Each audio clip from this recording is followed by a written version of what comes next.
Her parents sold her because of infertility, until a lonely lumberjack with 4 children took her in. She's pretty, but she can't bear children. What good is she, a barren tree? Please, Pa, please, don't. Mabel's voice trembled as her father shoved her forward, making her stumble into the dusty center of the market square. Men laughed, women whispered, children watched, wide-eyed from behind apron skirts. The spring wind carried the stench of manure and smoke, but nothing stung more than the shame in Mabel's chest. Her father, once a respected cattle broker, now a bitter man chasing debt, turned to the crowd. "Half the price of a steer, folks. She can cook, sew, and keep quiet. Anyone with enough coin can take her home tonight." Mabel's cheeks burned, not just from the sun, but from memories of her wedding dress being torn from her, of being dragged out of her husband's house like a thief. She had spent 2 years trying to conceive, praying nightly, swallowing every bitter herb the midwife gave her. Nothing. And then, just like that, her husband took another wife. A younger girl, loud and cunning, who kissed her mother-in-law's hand and declared she'd bear 5 sons, if the Lord allowed. Mabel wasn't even allowed to stay until sunset. They threw her out, the same day the new girl arrived. Now here she stood, dust on her hem, bruises on her pride, and nowhere to go. "Anyone?" her father barked. "She's 22, still has her teeth, just faulty inside." There was a silence, long and ugly. Then the crowd parted. Footsteps. Heavy, slow, purposeful. A man stepped forward, tall and broad-shouldered, his shirt stained with sap and sawdust. His hat shadowed most of his face, but his jaw was strong, his hands rough from work, and his eyes, when he looked up, were not cruel, just tired. Silas didn't speak. He reached into the folds of his coat and pulled out a leather pouch. The coins clinked as they hit the table. No bartering, no question, just enough to silence the jeers. Mabel's father raised an eyebrow. "You sure she don't come with the refund?" Silas looked at Mabel for one long moment, then turned back to her father. "She won't be judged anymore." That was all he said. Then he turned and walked away, without glancing to see if she followed. Mabel stood frozen, hands trembling. Was this really better? Was this mercy, or just another prison? The crowd was already losing interest, drifting away. Her father gave her a shove. "Go on then. You're his now." She picked up her satchel, barely anything in it but a pair of old shoes and a locket with her mother's face inside, and followed the man into the dust. Silas had a mule-drawn cart tied outside the blacksmith's. He didn't help her up, just waited. When she finally climbed in, he handed her a canteen. Long ride. She drank. The water tasted of tin and silence. They traveled in near quiet. The prairie stretching on either side, fields of dry grass, fences leaning like old men, and sky that went on forever. Mabel glanced sideways at him more than once. His face was weathered but not old, maybe 30, maybe younger. There was no wedding ring on his hand, just a nick on the knuckle and a splinter stuck in his thumb. "Why?" she finally whispered. "Why'd you take me?" He didn't look at her. "4 kids," he said flatly. "No mother, no time to find one the polite way." Mabel's breath caught.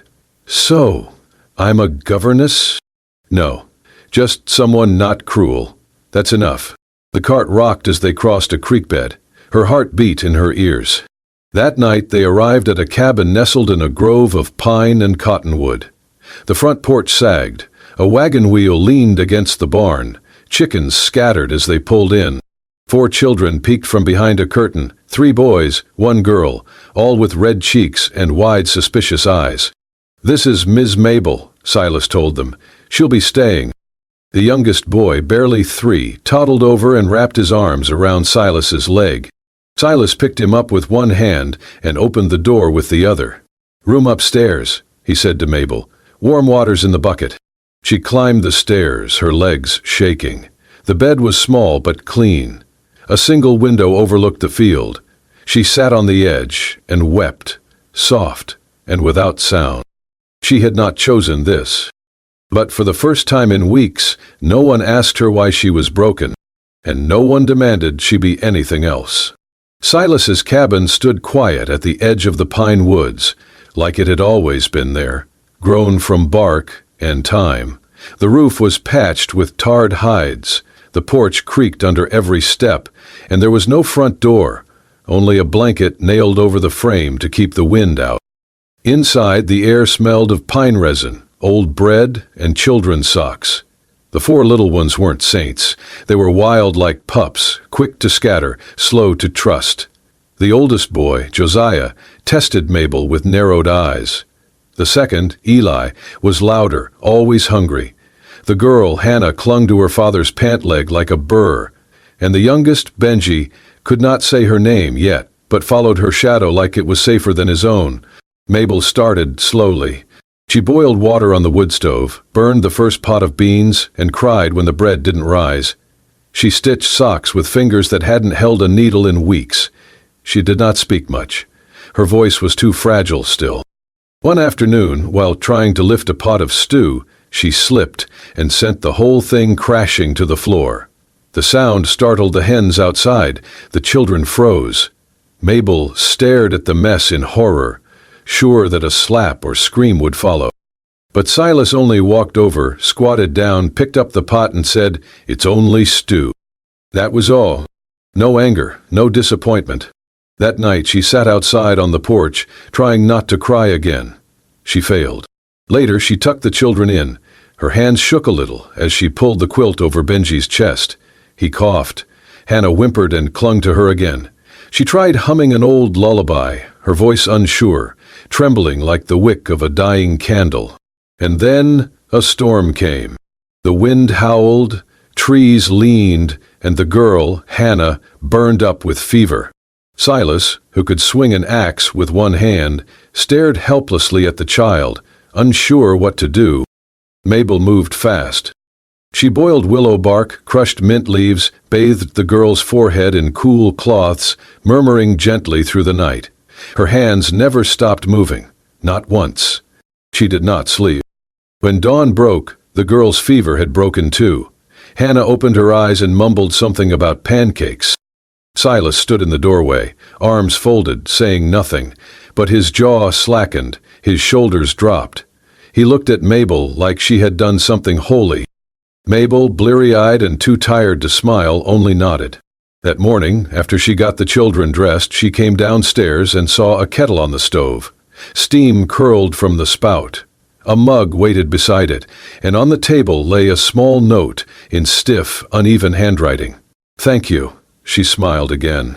No name, no signature, but Mabel felt her throat tighten. She sat on the worn bench, holding the mug in both hands.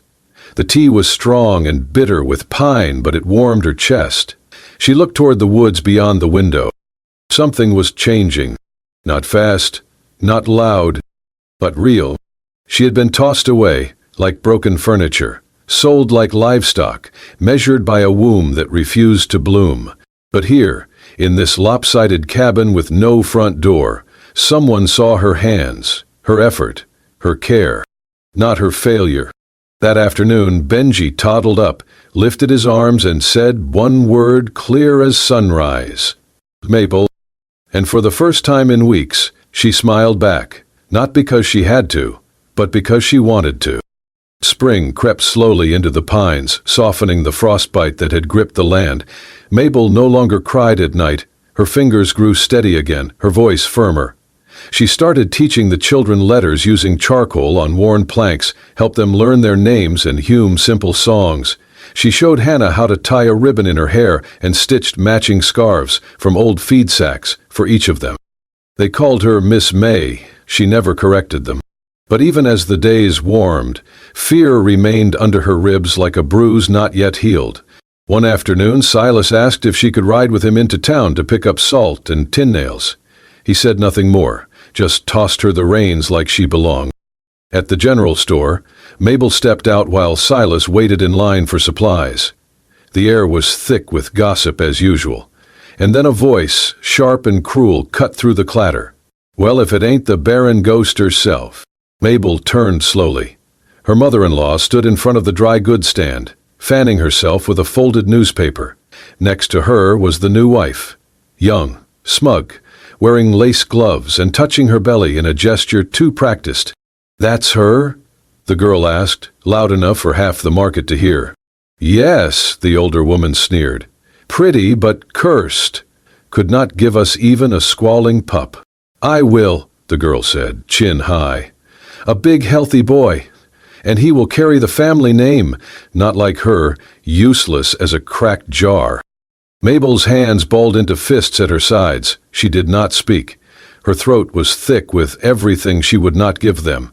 The tears, the pain, the shame. She turned to walk away. Then a hand touched her shoulder. Silas. He had stepped out from the shade of the store, dirt still clinging to his boots, eyes like storm clouds. He looked at the two women without blinking, then turned to Mabel, his voice even and low. "She is the only one who can get my daughter to sleep," he said. "The only one who taught Benji not to throw stones. The only one who makes our house feel like it has a roof." Neither woman responded. They just stared. Then Silas led Mabel away, no more words wasted. Mabel sat quiet the whole wagon ride back. That night, when the children were asleep, she made a little wreath from the wild asters that bloomed near the well. She did not know why. She just needed to make something soft with her own hands again. Weeks passed. Then the whispers began. The new wife, so proud and fertile, still had no child. Her belly stayed flat. Her voice grew sharper. She refused to go to church. Whispers turned to rumors. She had taken up with a mail writer from the post station. Desperation drove her to a dangerous plan. Fake a pregnancy by any means. But truth has a smell, and it clings. Her husband found out. The news spread like fire. He kicked her out, tore down the nursery curtains, cursed the lies. He aged a decade in days. Then, one morning, Mabel was in town buying flour when he appeared. Her ex-husband. He looked worn and wrinkled, hat crushed in his hands, shame on every line of his face. "Mabel," he said, soft and broken. "I was wrong. I see it now. You are the only woman who ever truly cared for me. The only one who—" She raised her hand. "I remember the day you let your mother spit on me. The day you threw me out like a spoiled meal because my body could not do what yours could not either." "Huh." He swallowed, eyes darting. "I was a fool." Mabel stepped forward, voice steady. "I have 4 children who hug me when I wake up. I have a man who never asks what I cannot give, only what I want to share. My house is full of warmth, of laughter, of peace." She paused. "And I would rather sweep ashes for Silas than sit in your parlor like a porcelain trophy." He opened his mouth but said nothing. She turned and walked away. From across the street, Silas stood holding a sack of rice. He had seen it all, heard it all. His face held no pride, only something deeper. Gratitude and love, not born of pity, but of choice. Chosen not once, but every day. The sky was streaked with ash and orange, a tired dusk settling over the valley when Mabel stepped out to the well. She had forgotten to fetch water for the morning. The children were asleep. The night was quiet. She did not notice the man at first, Jed, the trapper from down the ridge, half drunk as usual, leaning on the fence post that bordered their property. "Well, look who it is," he slurred. "The pretty little mule Silas dragged home from the market. Thought you were barren, but heard you been raising kids just fine." Mabel stiffened. "It is late, Jed. You should head home." He chuckled. "Just wanted a look. Silas keeps you locked up tighter than a coin purse." She turned to leave, but he moved fast, too fast. His hand closed around her wrist, rough, unwashed, the grip tighter than necessary. "Come on now," he breathed, reeking of sweat and whiskey. "You owe us all a little smile after all that gossip." Before she could scream, before she could wrench free, a shadow moved like thunder from the barn. Silas. He was there in an instant, no words, no warning. One punch, clean, fast, straight to Jed's jaw. The man crumpled like wet canvas to the dirt. For a moment, all was still. Even the wind seemed to stop. Silas stood over him, chest heaving.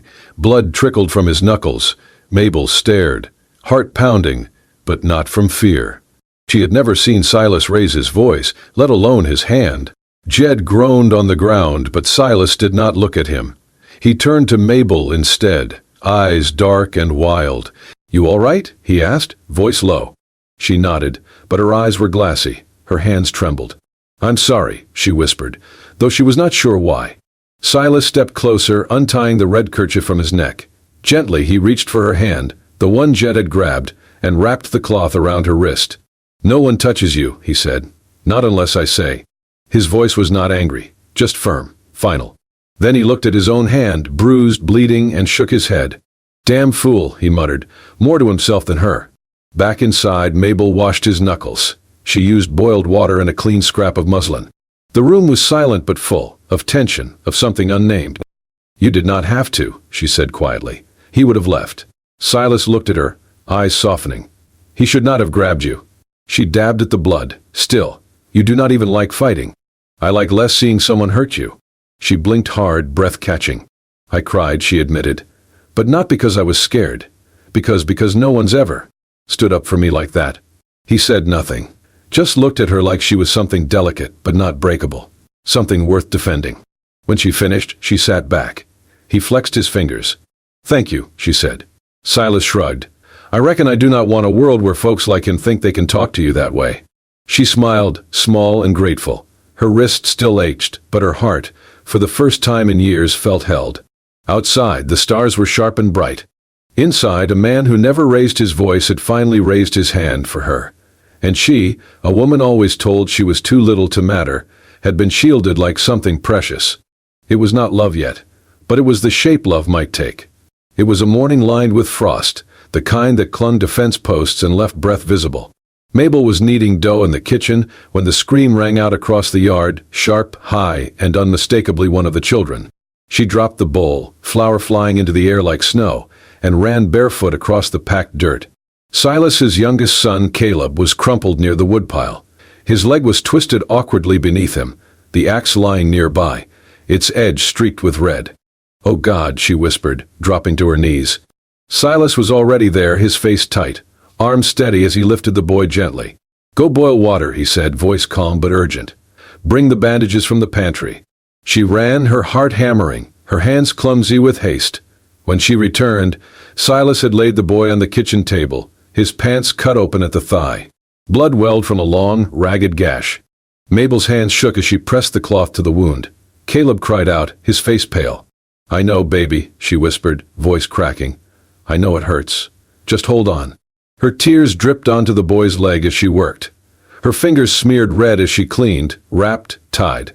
She prayed with every knot, every whisper. Then, a tiny voice through clenched teeth, "Don't cry, Mama." She froze. The word lingered in the warm, damp air, Mama. Caleb blinked at her, lips trembling. "You make the best biscuits. You sing soft like my real mama used to." Mabel cupped his cheek with a trembling hand, the tears falling freely now. Later, when the boy was resting, his leg elevated, the other children gathered near the fire. One brought her a blanket. Another offered her a carved toy horse. "Papa said you're staying," said the middle child, a freckled girl with a serious brow. "Does that mean you're our mama now?"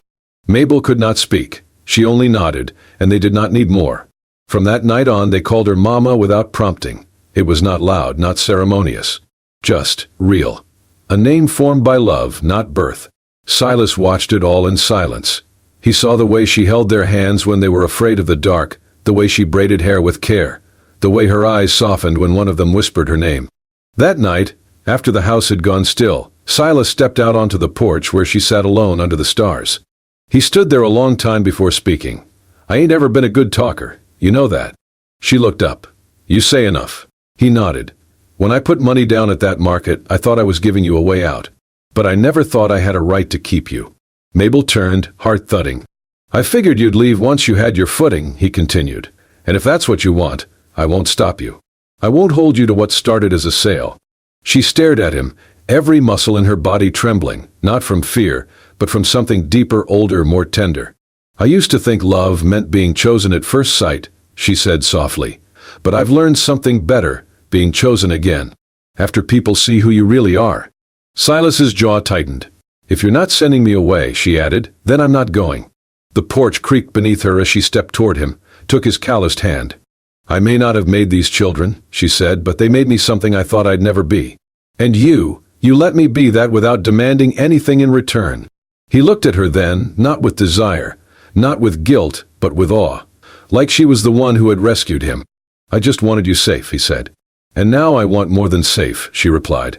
He pulled her gently into his arms, not as a man claiming a prize, but as a man who had been given a second chance, and was wise enough to hold it gently. Inside, the fire crackled low. Outside, frost crept across the ground. But in between them, warmth grew, a quiet promise built not on blood, but on belonging. The morning sun filtered through the pine trees, golden and soft, as Mabel walked hand in hand with the oldest of Silas's children down the dirt path that led to the one-room schoolhouse. His hand was small but firm in hers, warm with trust. He was 10, bright-eyed, with a defiant smirk that often made her want to both scold and kiss his forehead. Today, though, he was quiet, maybe nervous. He clutched his reader book like it was a life raft. When they reached the little building, the teacher, a tall, lean man with spectacles too large for his nose, welcomed them inside. "We're just catching up on paperwork," he said politely, flipping through some forms. "I just need to finalize the birth registry, Mom." Mabel nodded, smoothing the boy's collar. "What's your full name, son?" the teacher asked. The boy straightened. "Thomas Jennings." "And your mother's name?" There was a pause. The teacher's pen hovered. Mabel's breath caught. Thomas looked up at her, then back at the teacher, his voice clear and sure. "Mabel Silas." She blinked. Her heart felt like it had been caught mid-beat. "Is that your mother's married name?" the teacher asked, slightly confused. Thomas nodded with a seriousness too old for his age. "That's what we call her." The teacher, perhaps used to complexities in frontier families, simply wrote it down and smiled. "Very well, Mabel Silas it is." Mabel felt the sting behind her eyes long after they stepped back outside. She had worn many names in her life. Mabel Barnes, daughter of a man who sold her. Mabel Jennings, wife to a man who rejected her womb before her heart. Mabel Nothing, whispered behind her back in the market. But this name had not been given by law or man. It had been spoken by a child with no reason to lie, no need to flatter. Just truth. When they returned to the cabin, the smell of smoke and pine welcomed them. Silas was at the table, carving something small, a bird maybe. He looked up at her with a soft grunt. "The boy do all right." "He did more than all right," she whispered. Later that evening, as she folded laundry by the fireplace, Silas came over and set something beside her. It was a leather-bound notebook, its pages clean and untouched. He sat down beside her, hands resting on his knees. "I don't got much to offer that ain't covered in sap or dirt," he said slowly, "but I figure. If anyone earned a fresh page, it's you." She opened the book, ran her fingers over the first page. Blank, ready. "I used to dream of starting over," she said, "but I never thought I'd get to write the story myself."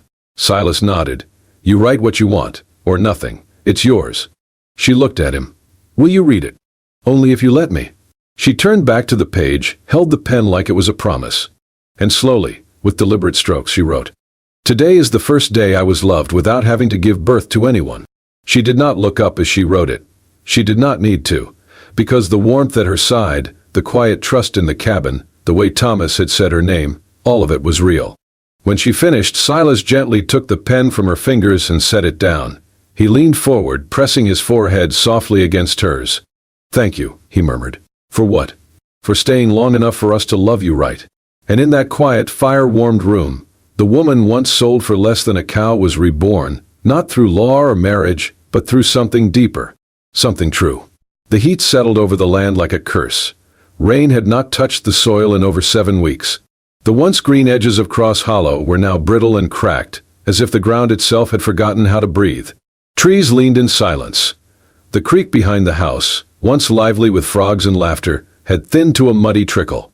Crops withered under the relentless sun. The corn died first, then the beans. Silas did not say much, but his shoulders carried more weight with each passing day. He worked longer, ate less, and came home with dirt in his hair and defeat in his eyes. Mabel watched the children count potatoes like marbles. She heard their stomachs growl at night, though none complained. Even the youngest had learned to be brave when there was nothing left to cry over. But Mabel would not accept silence, not now.